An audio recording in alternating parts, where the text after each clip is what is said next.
Welcome to True nine news.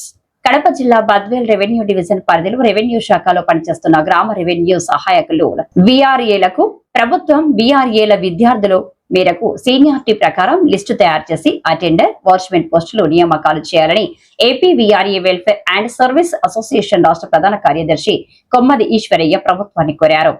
Badvel పట్టణంలోని NGO home నందు రాష్ట్ర కార్యదర్శి గుర్రాల హరికృష్ణ అధ్యక్షతన ఏర్పాటు చేసిన వీఆర్ఏలు సమావేశంలో ఆయన ప్రసంగిస్తూ దీర్ఘకాలికంగా అపరిష్కృతంగా వీఆర్ఏల సమస్యలు ఎక్కడ వేసిన గొంగలి అక్కడే అన్న చందంగా తిష్ట వేసి ఉన్నాయని, ఉద్యోగుల అభీష్టం మేరకు ఏర్పడిన కూటమి ప్రభుత్వం వీఆర్ఏలకు తక్షణమే ప్రమోషన్లు కల్పించి ఊరట కల్పించాలని ఆయన విజ్ఞప్తి చేశారు.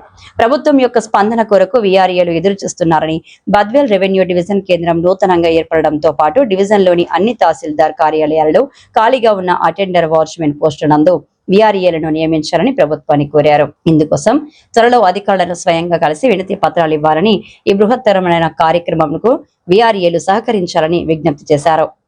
గ్రామీణ ప్రాంతాల్లో ఆక్రమించుకొని లేకపోతే పట్టా చేసుకొని ఈరోజు ఉన్నటువంటి వాళ్ళు 20 ఎకరాలు, 30 ఎకరాలు, 50 ఎకరాలు ఆ పక్క పద్ధతి మీకు తెలుసో తెలియదు. కాశీనారాయణ మండలాలు కూడా చెప్తే తెలుస్తుంది. చిన్న తోటలు, జామాల తోటలు వేసుకుంటారు. కానీ మనకి ఒక ఎకరం భూమి ఉందా? ఎకరం భూమి ఉంటే ఏం ఇబ్బంది లేదా? ఇదేదో పెద్ద గవర్నమెంట్ ఉద్యోగం, సెంట్రల్ గవర్నమెంట్ ఉద్యోగం ఈ జీతంతో వాడు బ్రహ్మాండం మర్చిపోతారు. అసలు కూడా ఇచ్చేటువంటి ఈ 10 రూపాయలతో వాడికి అంతా మొత్తం 33 వస్తువులు వచ్చేస్తాయని చెప్పి అడుగుతా ఉంటాం. ఏంటి పొద్దు సరాసరి సగటులన్నీ పెరిగిపోయినాయి, ధరలు విపరీతంగా పెరిగిపోయినాయి. ఏం కొనేటట్టు లేదు, ఏమి తినేటట్టు లేదు. నాగులు నాగని చెప్పి ఒక ఆయన పాట పాడాడు. ఆ మాదిరిగా ఈరోజు ఏమన్నా దగ్గర కూరగాయలు ఎంత దాంట్లో ఉన్నాయి. ఉప్పు పప్పు నలభై వస్తుందా? మరి ఇట్లాంటి క్రమంలో పైపెత్తు మన పిల్లలు చదువులు పెరిగిపోతా ఉన్నాయి. మనకు కూడా ఆశ ఉంటుంది కదా, ఎప్పుడు మనం ఇంటే మన బట్టలు బతకాలా, గ్రామ సేవలే ఉండాలా, నా కొడుకుగా ఆ సీట్లో కూర్చోవాలనేటువంటి ఆలోచన మనకు ఉంటుందా? మా తాజాగా సీట్లు నా కొడుకు కూర్చోవాలని చెప్పి ఆలోచన మనకు ఉంటుందా? రావాలి ఖచ్చితంగా. అందుకోసం మనం చదివించడం ప్రయత్నం చేస్తా ఉన్నాం. ఆ చదువులకు కాసిన డబ్బులు మనము అప్పో సంపదని ఈరోజు బతుకుతున్నటువంటి నేపథ్యం. కాబట్టి ఇట్లాంటి ఉన్నటువంటి క్రమంలో మనం కూడా ఖచ్చితంగా ఇంటి స్థలం కావాల్సిందే. లేకుంటే మనం ఇక్కడ ఈ నియోజకవర్గ కేంద్రంలో మన అడిగాడు, అసలు మనం ఆర్టీఓ అడుగుదాం. మొత్తం ఈ భద్రటం భద్రటంలోనో లేకపోతే చుట్టుపక్కల నియోజకవర్గంలోనో మొత్తం ఎంతమంది ఉంటారు? ఒక 300 ఉంటారా? ఇక్కడ ఉంటారు మొత్తం అంతా 322 మంది. అంటే 322 మందికి ఇచ్చే స్థలం లేదా? భద్రటం లేదా? వస్తుగా ఉంది. మేము చూపించాం కావాలంటే అడుగుదాం. తప్పేముంది? ఒక నియోజకవర్గ కేంద్రం ఉండకూడదా? అది అడిగితే ఒక ఆయన తహసీల్దార్ ఒక ఆయన పడ్డాడు. అట్ట తెలివి అట్లా కుదరదు. ఆ మండలంలో ఇచ్చేస్తాం వాళ్ళని చెప్పుకుంటారు. ఆ మండలంలో అట్టూరు మండలంలో కూడా 50 రాసిచ్చే ఆ నాగేశ్వరం ఎప్పుడు కాపురం చేరాడు. ఆయన మట్టమండలం 4 పాటికాలు ఇచ్చే 50 కాపురం చేరారు. కాబట్టి ఇట్లాంటివి కాదు కదా. మనకంటూ బిడ్డల భవిష్యత్తు కోసం మనం కష్టపడి పనిచేస్తాను, శ్రమ చేస్తా ఉన్నాం, సేవ చేస్తాను.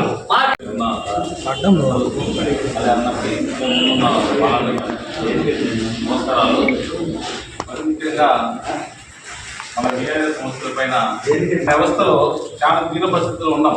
ఏమన్నా జ్వరం వచ్చినా వాడు చూపించుకోవడానికి పైసలు డబ్బులు ఉండవు. ఏదైనా పిల్లలు చదువుపించాలన్నా గవర్నమెంట్ స్కూల్ తప్పగా ఏముండవు.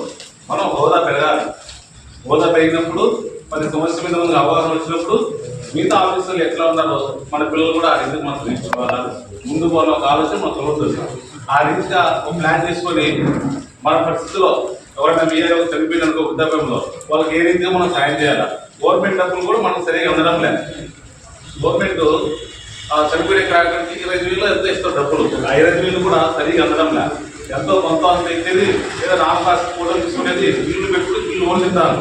అది కాకుండా మనకి ఎంత ఉంటుంది, మనకు రావాల్సిన డబ్బులు ఎంత, మనం ఏం పని చేస్తాను, మనం పని చేస్తే మనకు వచ్చే జీతం సరిపోదు. ఆ జీతం కొరకు ఎంతవరకు పోరాడాలి. ఇప్పుడు నేను ఒక్కరిని పోరాడితే పని జరగదు. మీరందరూ సాగం కావాలి. గతంలో చేసిందో అయిపోయినా కాదు. మనకు కూడా గతంలో చేసిందో వాళ్ళు కూడా మనకు మంచి సాయం చేసిందో అది కాదు. ఇప్పుడు నేను ఒక్కరిని పోరాడితే అవ్వదు. నాతో మీరు ఉండాలా, డైరెక్ట్లో మీరు ఉండాలా, అన్నోళ్ళు ఉంటారు. అంత పని అంతా హ్యాపీగా జరిగిపోతుంది. ప్రతి విషయంలో కూడా అందరం కలిస్తేనే పని జరుగుతుంది, లేకపోతే జరగదు. మీకు ఏ సమస్యలు ఉన్నాయో అందరం కలుస్తాం. మన మీద ఎక్కువ ఒత్తిడి జరుగుతుంది, ఎక్కువ డ్యూటీలు వేయడం, రాత్రి మొదలు వాడుకోవడం అట్లా చేస్తున్నాం. అట్లేకుండా అందరం కలిసి కట్టగా మా డ్యూటీ ఏంటి, మేము ఎంతవరకు పని చేయాలా, ఎంతవరకు పనులు ఉండాలా, అందువల్ల మనం నిలుస్తూ నిలిచిపోతాం. పల్లెటూరు ఆడతాం ఉన్న ఇది కాదు, కలిసికట్టుగా పోరాడతాం, ప్రతి విషయంలో ముందడుగుతాం, అందరం కలిసి ప్రతి విషయంలో పోరాడి ముందుకెళ్ళట్టుగా నాకు ఈ అవకాశం ఇచ్చిన పెద్దలందరికీ నమస్కారం తెలియజేస్తాను. అందరు నాయకులకు నోట్లో నానేటువంటి వ్యక్తి ఎవరు ఉంటే నెల్లూరు సురేష్ మన అసోసియేషన్కు రాష్ట్ర వర్కింగ్ ప్రెసిడెంట్గా పనిచేస్తూ ఉన్నారు. కాబట్టి ఈ యొక్క మీటింగ్ కూడా ఆయన ఆహ్వానించడం జరిగింది. ఈ సమావేశాన్ని ఉద్దేశించి మాట్లాడుతుండగా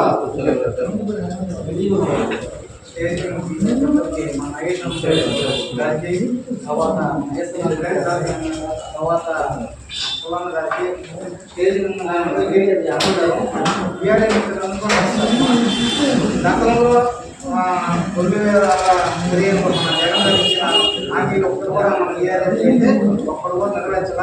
కనీసం మన టీఆర్ఎస్ రోజులు ఎలా ఉన్నాయంటే సాలికి సార్ జీతం తీసుకుంటూ మనం కనుక ఈరోజు జీతం పడితే ఏదో మనం చదువు జరిగేదాన్ని కూడా సిద్ధంగా ఉన్నాం. కనుక కనీసం కానీ 2 నెలలు కావచ్చు, పడిన తర్వాత కూడా 3 నెలల జీతాలు ఆయన ఒకసారి పెట్టాలని అప్పు తీసుకుంటున్నాం. కనీసం మన చేతులు 25,000 కూడా గుర్తుండే ఖర్చులు బట్టి కనీసం మన విఆర్ఏలకి ప్రమోషన్ లేదు, ఏమీ లేదు. మన విఆర్ఏలకి అందులో ఒక యూనిట్గా ఉంటేనే ఏదైనా జరగదు. ఒక మండలంలో 10 మంది ఉంటే 10 మంది ఎంఆర్ఎస్ పనిచేస్తారు.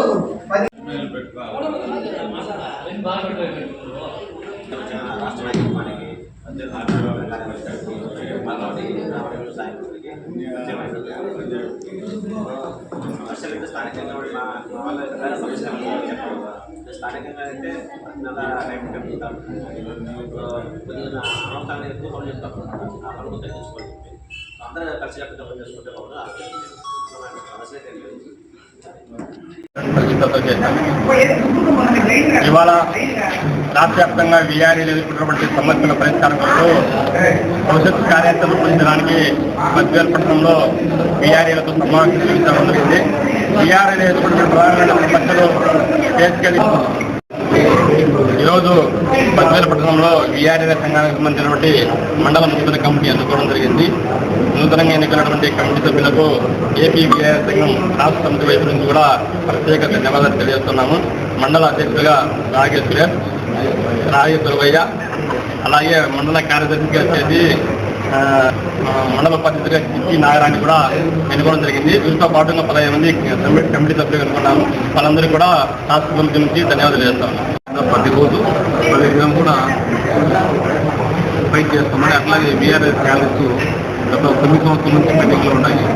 మొదటి నుంచి వీఆర్ఎస్ క్యాలెస్ కింద వాళ్ళు ఆయా సంస్థ డిఏ మీద పోరాటం వచ్చి ఏపీ వీఆర్ఏ నమస్కారాలు. ముఖ్యంగా బద్వేల్ అధ్యక్షుడిగా మా పేరు ఎన్నుకున్నారు. రాష్ట్ర కార్యదర్శి ఇప్పుడు కార్యదర్శిగా రాగేశ్వర పక్కన రాష్ట్ర కార్యదర్శి హరిశ్వర ఆధ్వర్యంలో ముందుకెళ్తామని తెలియజేస్తున్నారు.